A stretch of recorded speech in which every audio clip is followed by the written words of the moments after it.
আসসালামু আলাইকুম প্রিয় শিক্ষার্থীবৃন্দ, একাদশ ও দ্বাদশ শ্রেণীর পৌরনীতি ও সুশাসন দ্বিতীয় পত্রের অনলাইন ক্লাসে তোমাদের সবাইকে স্বাগতম। আশা করি তোমরা সকলেই ভালো আছো।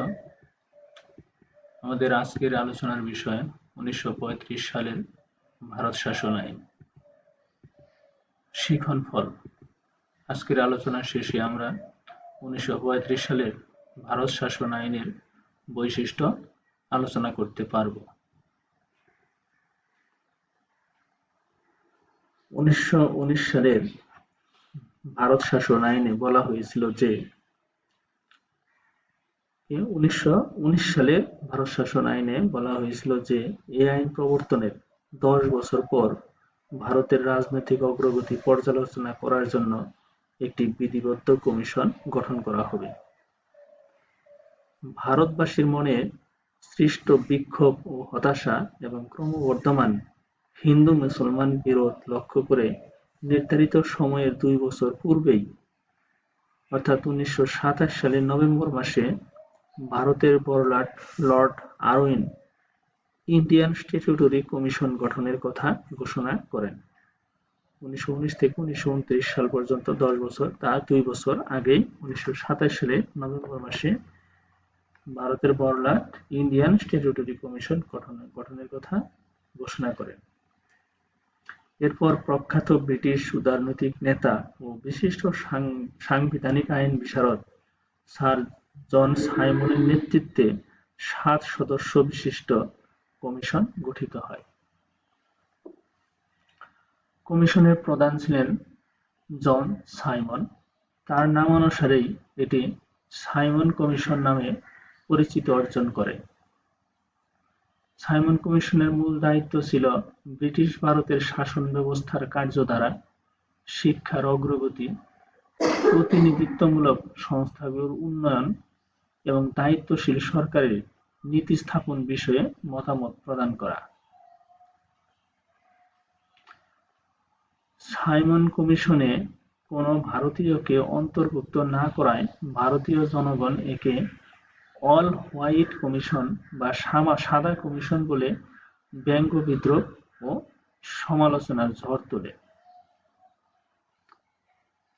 ভারতের জাতীয়তাবাদী নেতৃবর্গ ও সকল সম্প্রদায়ের জনগণ সাইমন কমিশন বর্জনের সিদ্ধান্ত গ্রহণ করে এবং সর্বস্তরের জনগণের প্রতিনিধিদের সমন্বয়ে একটি জাতীয় সংবিধান রচনার দাবি জানায়। সাইমন কমিশন বিরোধী আন্দোলন ভারতে দুর্বার গতিতে এগিয়ে চলতে থাকে। এমতাবস্থায় ভারত সচিব বার্কেনহেড ব্রিটিশ পার্লামেন্টে ভারতবাসীদের মিলিতভাবে একটি শাসনতন্ত্র রচনার চ্যালেঞ্জ প্রদান করেন। এর প্রত্যুত্তরে 1928 সালের ফেব্রুয়ারি-মার্চ মাসে ভারতে পূর্ণ দায়িত্বশীল সরকার প্রতিষ্ঠার উপযোগী শাসনতন্ত্র রচনার উদ্দেশ্যে একটি সর্বদলীয় সম্মেলন অনুষ্ঠিত হয়।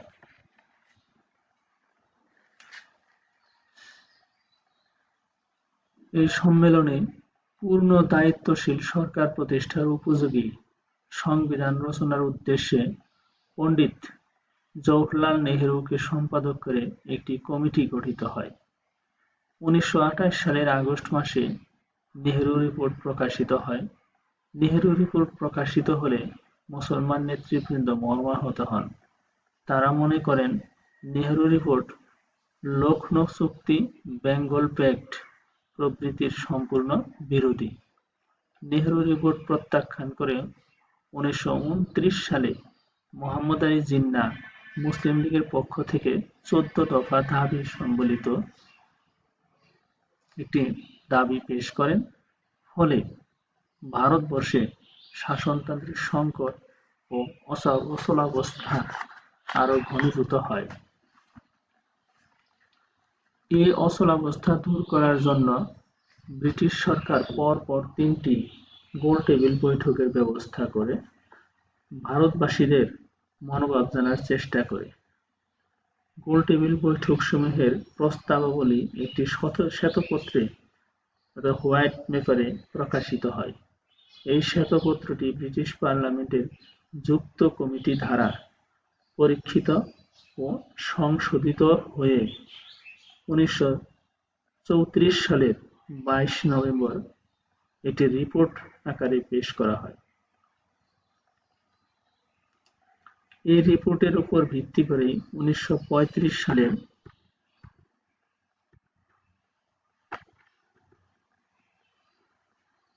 এই রিপোর্টের উপর ভিত্তি করেই 1935 সালের 4 জুন ব্রিটিশ পার্লামেন্টের নিম্নকক্ষ কমন সভায় এবং 24 জুলাই উচ্চকক্ষ লর্ড সভায় ভারত শাসন আইন পাস হয়।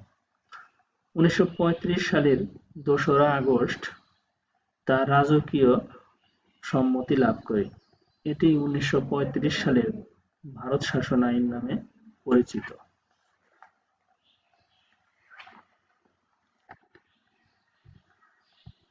1935 সালের ভারত শাসন আইনের বৈশিষ্ট্য।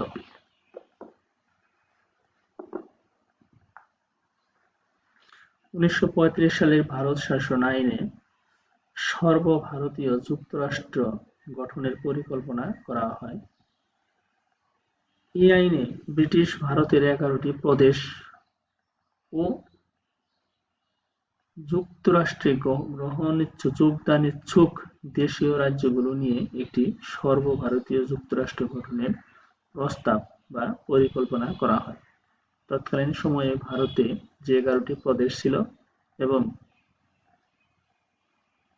বেশ কয়েকটি রাজা মহারাজা দ্বারা শাসিত দেশীয় রাজ্য ছিল, এগুলোকে নিয়ে একটি সর্বভারতীয় যুক্তরাষ্ট্র গঠনের প্রস্তাব করা হয়।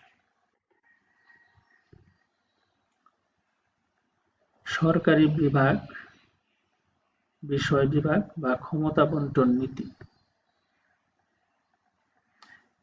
1935 সালের ভারত শাসন আইনে আইন শাসন সম্পর্কিত বিষয়গুলোকে 3 ভাগে বিভক্ত করা হয়েছিল: কেন্দ্রীয় বিষয়, প্রাদেশিক বিষয়, যুগ্ম বিষয়। শাসন বিষয়গুলোকে 3 ভাগে বিভক্ত করা হয়েছিল।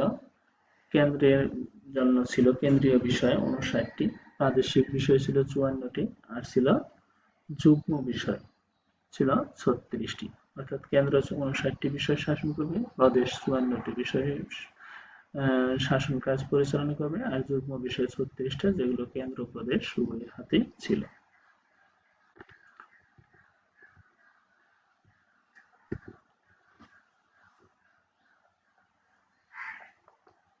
উনিশশো সালে ভারত শাসন আইনে যে প্রদেশে দ্বৈত শাসন প্রবর্তন করা হয়েছিল, সেই প্রাদেশিক দ্বৈত শাসন রহিত করে 1935 সালের আইনে কেন্দ্রে দ্বৈত শাসন ব্যবস্থা প্রবর্তন করা হয়। কেন্দ্রীয় বিষয়সমূহকে হস্তান্তরিত ও সংরক্ষিত এই 2 ভাগে ভাগ করা হয়েছিল। হস্তান্তরিত বিষয়সমূহ ন্যস্ত করা হয়েছিল নির্বাচিত মন্ত্রিসভার হাতে। মন্ত্রিসভা এসব দায়িত্ব পালনে আইনসভার নিকট দায়ী ছিল। আর সংরক্ষিত বিষয়সমূহ পরিচালনার ভার গভর্নর জেনারেল ও তার উপদেষ্টা মণ্ডলীর হাতে ন্যস্ত করা হয়েছিল।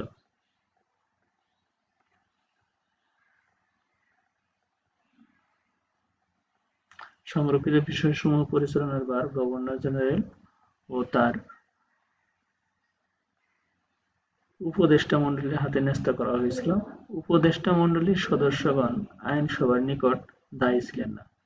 তাহলে সংরক্ষিত দুই ভাগে ভাগ করা হয়েছিল। সংরক্ষিত বিষয়সমূহ পরিচালনা ভার ছিল গভর্নর জেনারেল তার উপদেষ্টা মণ্ডলীর হাতে, আর উপদেষ্টা মণ্ডলীর সদস্যগণ আইনসভার নিকট দায়ী ছিলেন না।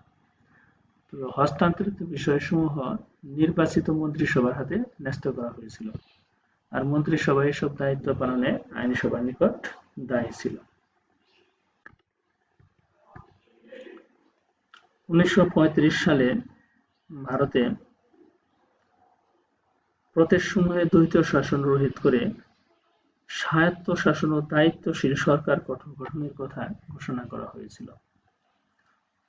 প্রদেশে দায়িত্বশীল সরকার গঠনের কথা ঘোষণা করেন। প্রাদেশিক বিষয়সমূহের উপর প্রদেশের কর্তৃত্ব স্বীকার করা হয়। প্রাদেশিক মন্ত্রিসভাকে আইনসভার নিকট জবাবদিহি করার বিধান করা হয়।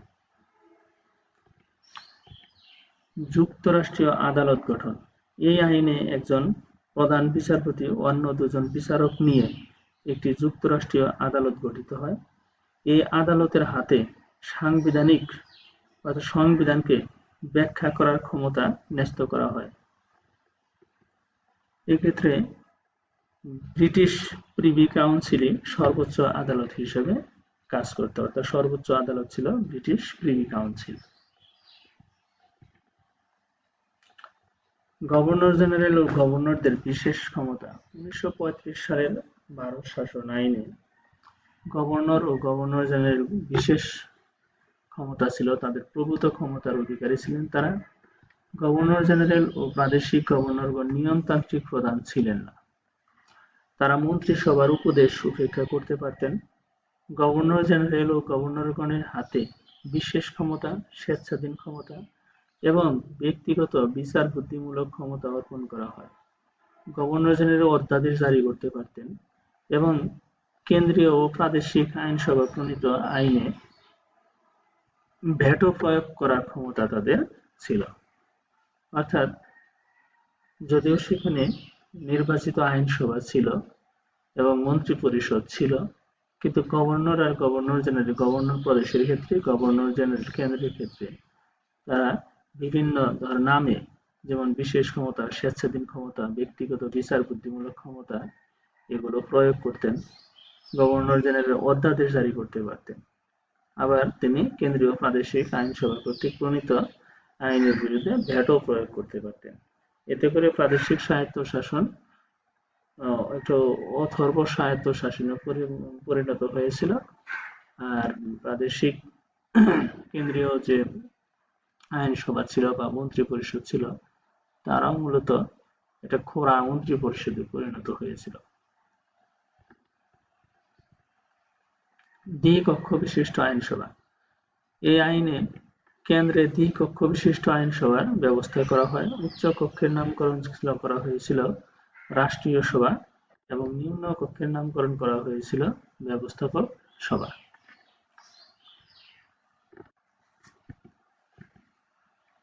নিম্নকক্ষ ব্যবস্থাপক সভা গঠিত হতো 375 জন সদস্য নিয়ে।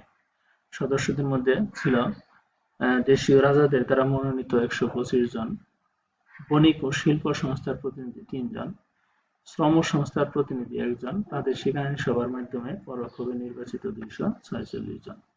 এই ছিল নিম্নকক্ষ। উচ্চ কক্ষ ছিল দ্বিতীয় রাষ্ট্রীয় সভা। রাষ্ট্রীয় সভা গঠিত 260 জন সদস্য নিয়ে। এখানে 104 জন ছিলেন দেশীয় রাজ্যের প্রতিনিধি, 156 জন ছিলেন ব্রিটিশ ভারতের প্রদেশগুলোর প্রতিনিধি। ব্রিটিশ ভারতের প্রদেশগুলোর প্রতিনিধি 156 জনের মধ্যে প্রত্যক্ষভাবে নির্বাচিত হতেন 140 জন, ইউরোপীয় সদস্য 7 জন, ভারতীয় খ্রিস্টান 2 জন, অ্যাংলো ইন্ডিয়ান 1 জন, অন্যান্য 6 জন। এই টোটাল 156 জন।